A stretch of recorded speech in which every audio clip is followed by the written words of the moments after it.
அன்புக்குரியவர்களே, இன்று தவக்காலம் 5ஆம் ஞாயிறு.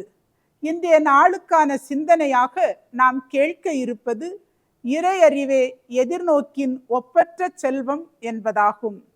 இறையறிவு பெற்றவர்கள் எல்லாவற்றையும் திறந்த மனதோடும் விழிப்புணர்வோடும் அழகியல் பார்வையோடும் பார்ப்பார்கள், அணுகுவார்கள். அப்போதுதான் அடுத்தவர் கருத்துக்கள் முக்கியத்துவம் பெறும். தீர்மானங்களை தெளிந்து தேர்தல் மூலம் எடுப்பார்கள்.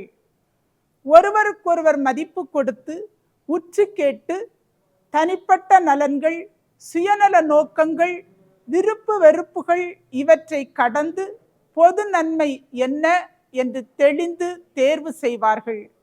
தனிநபருக்கு விருப்பம் இல்லை என்றாலும் பொது நன்மைக்காக விட்டு கொடுக்கும் பண்பை உருவாக்கி தீர்மானங்கள் எடுக்க ஊக்குவிப்பார்கள். குழுவில் குறைந்த அளவு ஒத்த கருத்தை கொண்டு வர வழிகாட்டுவார்கள். மனிதர் ஒவ்வொருவரும் ஒரு மறைபொருள். இறை மறைபொருளின் ஓர் அங்கம்தான் மனிதர்கள்.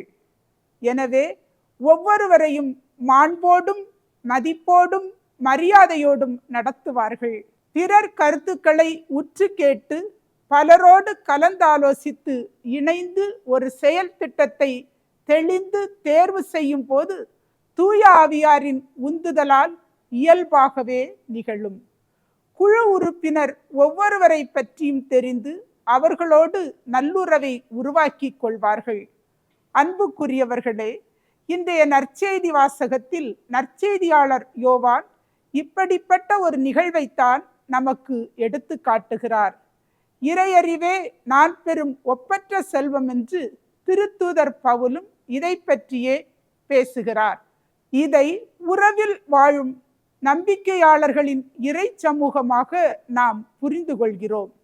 இறைமகன் இயேசுவுடனான உறவு தோழமையை கொண்டாடும் நாமும் அதே சகோதரர் நண்பர் உறவின் அடிப்படையில்தான் இறை மக்களை அணுக முடியும், செயல்பட முடியும். இந்த உறவு பண்பாட்டின் அடிநாதமாக இருப்பது இறையறிவு. கடவுள் நம் அன்றாட வாழ்வில் குறுக்கீடு செய்கிறார். நிலையற்றதன் வழியாக நிலையான வாழ்வுக்கு அழைக்கிறார். அவரது வழியில் படுவதும் கிறிஸ்துவில் உருவாவதும் கடவுளை மாட்சிப்படுத்துவதும் நம்பிக்கையில் பயணிப்பதும் நேர்மறை எண்ணங்களை வளப்படுத்துவதும் இன்றைய தேவையாய் இருக்கின்றது. கடவுள் உணர்வில் வாழ்வதே இறையறிவு ஆகும்.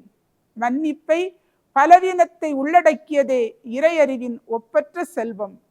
இணைந்து பயணிக்கும் எதிர்நோக்கின் திருப்பயணிகளாய் வாழ அழைக்கப்பட்ட நாம் இறையறிவை வாழ்வாக்குவதில் தீவிரம் கொள்வோம். எல்லோரும் எல்லாம் பெற்று இன்புற்று வாழ சீடர்களை ஒருங்கிணைத்து இறையறிவு வளர்த்த இயேசு வழியில் மானுடத்து லாப வெறியாட்ட பண்பாட்டிலிருந்து மன்னிப்பை, பலவீனத்தை உள்ளடக்கிய உயிர்நேய பண்பாட்டில் இறை மனித உறவு பண்பாட்டை வளர்த்தெடுப்பவர்களாய் வாழ வரம் கேட்போம். கடந்ததை புறந்தள்ளுதல், முன்னிருப்பதை மகிழ்வுடன் எதிர்கொள்ளுதல், பிறர் குற்றங்களை மன்னித்தல், ஏற்றுக்கொள்ளுதல், பிறரை தீர்ப்பிடாதிருத்தல் இவையே இறையறிவு ஒருவருக்கு வழங்கும் ஒப்பற்ற செல்வங்கள். இவற்றை கடைபிடித்து நிறைவாழ்வில் நிலைத்திருப்போம். இறைவா, உம்மை அறியும் ஆற்றல் எங்களுக்கு அருள்வீராக. இறையறிவு வளர விவிலியமும் விளக்க உரைகளும் வாசிப்போம். நம்பிக்கை அளிக்கும் நல்ல வார்த்தைகளை பிறருடன் பேசுவோம். நமது வாழ்வும் வார்த்தைகளும் நாம் வாழும் சமூகத்திற்கு இறையறிவு புகட்டட்டும். எதிர்நோக்கின் கருவிகள் ஆகட்டும். இந்த எதிர்நோக்கே ஒவ்வொருவரையும் இறையறிவில் நிலைத்திருக்கச் செய்யும். நன்றி.